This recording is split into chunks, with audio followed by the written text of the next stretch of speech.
After I saw the movie Call Me By Your Name, I said, that kid, this Timothee Chalamet, I didn't know how to pronounce his name at the time. Chalamet? T. Shammy. The guy who escaped being eaten by Armie Hammer in that movie. I said, that's not just a random good, this kid's good. And then after I saw him in that movie he did with Steve Carell, what was it called again? Dear Boy or Sweet Boy or Fuck Boy or whatever it was called. After I saw him in that as like a drug addicted son and everything, I was like, okay, guys, this kid, Beautiful Boy is what it was called. Thank you, David. Beautiful Boy.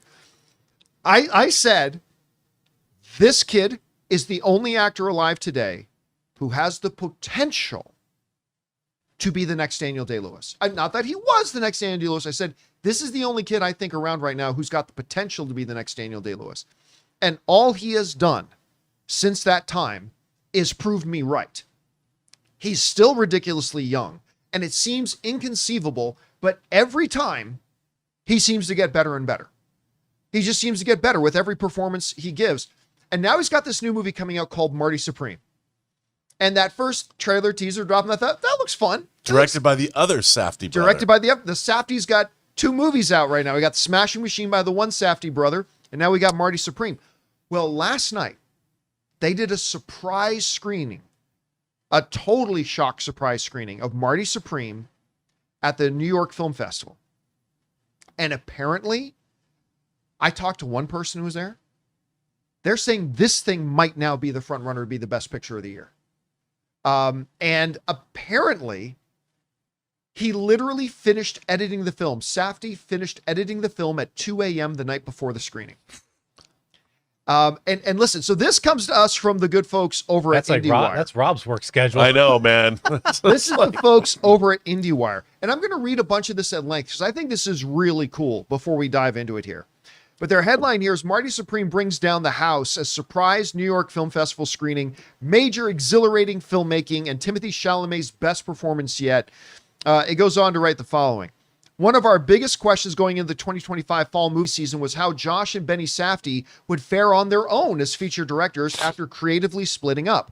The brothers had worked separately before, but the prospect of each one following Uncut Gems with an ambitious A24 film of his own in the span of a few months was thrilling for cinephiles curious about the next creative directions. Of course, the one Safdie brother just did Smashing Machine, which may be flopping at the box office, but he won Best Director at the film festival. People seem to like it. It seems pretty good. Well, check this out. But after weeks of buzz and chatter, the film made its surprise debut as a secret screening at the 2025 New York Film Festival on Monday, October the 6th. Dennis Lim, director of programming of the Film Society of Lincoln Center, introduced Safdie before the screening, smiling over calling it secret, nodding to the fact that most people in the room seemed to know what they were about to get. Marty Supreme stars Timothée Chalamet as a ping pong star with ambitions to grow the sport in America. Though the film has previously been described as something closer to a globe-trotting adventure like Catch Me If You Can than a sports movie. All right. Then he talks about how he just finished editing the film at 2 a.m., all that kind of stuff. All right, so here's what people are saying about it. IndieWire's own chief film critic, David Ehrlich, shared on X a cheeky note. Marty Supreme, a.k.a. one paddle after another, cannot believe we got 2 American movies this good back-to-back. Our editor-at-large, IndieWire's, Ann Thompson, who was amazing, I love Ann, was a bit more precise, writing on X, Josh Safdie going solo delivers a wild rush of non-stop adrenaline, much like Uncut Gems. Timothée Chalamet's no-holds-barred performance could be his Wolf of Wall Street. He'll be nominated for sure. Senior Hollywood reporter, writer David Canfield shared, major, exhilarating filmmaking from Josh Safdie, Timothée Chalamet's career best performance. He was born to play this guy with a tremendous Odessa, a Zion leading a superb cast. It's a wow. Variety co-editor-in-chief Ramin Sedhuid wrote on X, Marty Supreme is Uncut Gems meets Catcher in the Rye meets Jerry Maguire. Wow. Carried by Timothée Chalamet's best performance yet.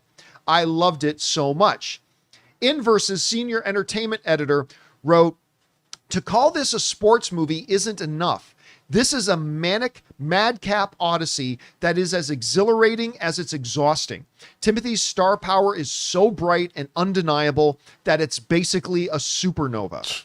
Nesbeck's Pictures editor-in-chief, Matt Naglia, wrote, is a sprawling and electrifying sports epic bursting with vitality from the first frame to the last. Josh Safdie delivers a masterful slice of organized chaos on a larger scale he's ever worked with before, propelling us through Marty's relentless quest to prove to everyone he's the best ping pong player in the world. One of the most invigorating and best sports stories ever put to screen.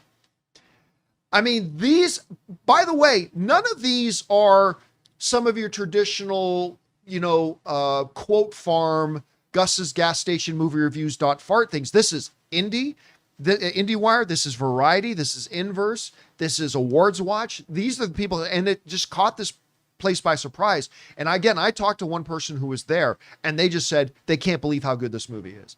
They said it's just a thrill. It's thrilling, which I'm gotta admit, I'm a little bit surprised to hear, because when I watched the trailer, I thought the trailer was good. Yeah. But the word thrilling didn't come to my mind. But it seems across the board. What's the matter, John? Ping pong ain't your game. I will have you know, my friend, I competed for Team Hamilton in an international ping pong competition. The videos are right next to his breakdown. Right next to his breakdown. No, but I mean, I'm not a bad ping pong player. What I meant to say was no shade on ping pong. No shade on ping pong. I love ping pong. The word thrilling in ping pong, although I've seen some ping pong matches that indeed are pretty thrilling. Or table tennis, as some people like to put it. Yeah, I mean, but this is like professional. And Forrest Gump. Or maybe today they should call it table pickleball. I don't know. Whatever is the more popular thing. It doesn't matter. It's a character study, so that's what's the thrilling part. This sounds amazing. It does sound everybody's amazing. Like losing their minds. And look, let's take a second. Let's look at the track record of the guy I call the next Daniel Day-Lewis. T-Sham. He's now got this, which people are now saying this is his best performance ever. I don't care what anybody says, man.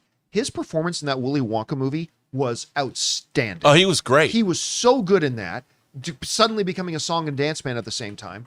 He just got Oscar noms for A Complete Unknown, which he was fantastic in. Then, of course, there's his work in Dune, which is insane.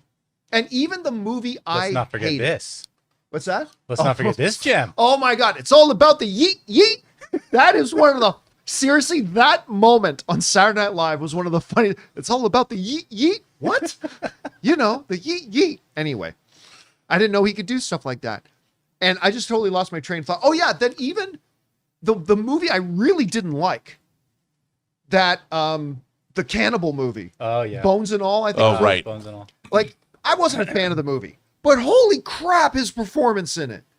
Like, this guy is next level. And the scariest thing is, and I feel like we say this after every one of his performances, but it's absolutely true. He just keeps getting better every freaking time. The ceiling gets higher and higher and higher and higher. There is like no limit right now. He's 9,000. Like he's beyond it. It's just crazy what it is. We've never seen these levels before. Well, the real brilliance of his career too, and he must have great managers, agents behind him. Is he'll go do an indie film like this for A24 and follow it up with Dune Messiah or Dune 3. I know, which is crazy. I mean, I'm honestly starting to believe this guy could play almost any kind of role. I mean, pack some muscle on, pack some more body weight on. I mean, literally, he could be an action star. Well, hell, he's got the body he's got, and he's Paul Atreides. I mean, so anyway, guys, we want to take a second to thank the sponsor of today's video, Zapier. One of the biggest game changers of the past year has been AI. But let's be real, just talking about AI doesn't actually make your day any more productive. What does make it more productive is finding tools to put AI to work for you. And that's where Zapier comes in. Zapier is the easiest way to take AI and plug it directly into the apps and processes that you're already using every day. No IT bottlenecks, no complexity, just results. For me, it's been about saving time on repetitive stuff so I can focus on the work that matters and I actually enjoy. And it's not just me. Over 3.4 million companies are already using Zapier to streamline everything from sales and marketing to IT and HR. With their AI orchestration platform, you can connect top AI models like ChatGPT or Claude right into the apps you already use. So whether it's automatically enriching leads, coaching your sales team, or even resolving IT tickets, Zapier makes it simple. Guys, join the 3.4 million companies already automating with Zapier and transform how you work with Zapier and AI. Get started for free by visiting zapier.com/Campea. That's zapier.com/Campea.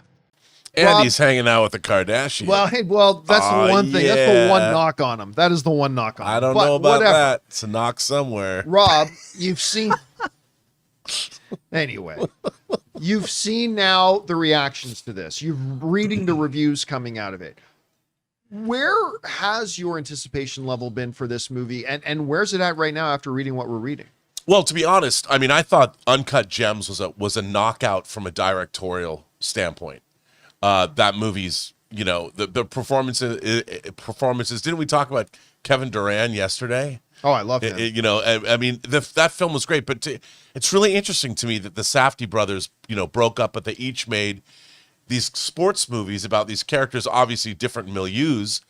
But I love the fact that, look, I haven't seen The Smashing Machine. I'm going to see it. But still, it might not have done well at the box office, but a respectable film that delivered an incredible performance and by all rights, a really great piece of work. And now to hear about this being some transcendent ping pong, I mean, it's going to be the best movie ever. It's the Star Wars, the Godfather of ping pong movies, clearly. That's pretty interesting, too, because what I love to see is that these are passion projects. These brothers got to go out and make passion projects. They didn't go sell out and make some big IP dinosaur movie. They didn't do that. They made But that sounds fun, too. Well, it could be. Who wouldn't want to make one of those? Especially if they're playing ping pong. Yes. But I'm always interested in authorship, and we get these two brothers that clearly work well together and were great filmmakers. Both went off and made passion projects that we're getting, and this sounds, it sounds like the kind of movie that we never get anymore, that a major studio would never make. And it's what A24, it's right in their wheelhouse. I'm excited. I mean, hearing these kinds of notices, I mean, I don't care what genre of a movie it is. If it's wildly entertaining, and it sounds like it's wildly entertaining on a number of different levels, I'm there. That's what I want to see from movies. I want to be transported. Show me a world I've never seen before. And let me tell you, John, you've been there. I know nothing about professional ping pong playing. Okay, let me ask you this question, though. Let me ask you this. One of the big frustrating things for me, and things that I just don't understand right now, people, year after year, people seem to just not want to give Timothee Chalamet his due when it comes to the general audience, right? It's like, oh, Chalamet? Oh, but people hear me say, I think Chalamet's the next day on the list, and people are like, really? What do you think it is about Timothee Chalamet that seems to be holding him back from getting the recognition that he deserves from a lot of the movie audience? Because I think he is absolutely one of the greats in the world right now. I think it's his looks. Think so? I really do. I think that like he looks so young. I think he looks young, and I think he looks a little slight. He's sort of androgynous in his look. He's very pretty, and I think a little age and seasoning will do him well. But I'm with you. That kid has never not delivered a great performance. I've never seen him in anything that he wasn't great in. And Call Me by Your Name, I mean, he delivered a great performance in that. I've never not seen him command the screen. Yeah. But, I do think he doesn't, he's not your traditional leading man. And I think that and he does look young. He does look young. He does look young. I'll give it that. But you put him in a role like that speech he gives in Dune 2. Dude, to the Fremen, it is bro. one of my favorite moments. I'm the one who points the way. That is like one of my favorite moments in film history. When he walks into that Fremen War Council and he starts giving his speech. I have played that one scene almost as much as I've played the On Your Left scene from Endgame. like on my TV. Just watch it over and over and over again. And I also, A Complete Unknown. Oh, he was terrific as Bob Dylan, young Bob Dylan. And I think that as people are seeing him, what I like is what he's establishing is that he's a true actor's actor, is that he can play these diverse roles. He can be Paul Atreides, he can play a ping pong champ, and he can play Bob Dylan. He is not some pretty boy that's being and Willy Wonka. And Willy Wonka. I mean, the breadth of his talent is on display. You can't deny that he commands the screen. And I think he's making some terrific choices. He's really running his career well. Yeah. Yeah. And I really hand it to him because he is not resting on his laurels, man. Two things I'd really like to see him in. One, and this sound weird, I would love to see him in a really well done romantic comedy. I'd like to see him show that, because that's kind of an angle we haven't got to see him in yet. And this is the nerd in me. I'd love to see him in a DC movie, man. DC or Marvel, whatever. I'd like to see him like put one foot in that world too, so he can truly complete. He'd be a great Flash. A complete resume. He would be a good Flash.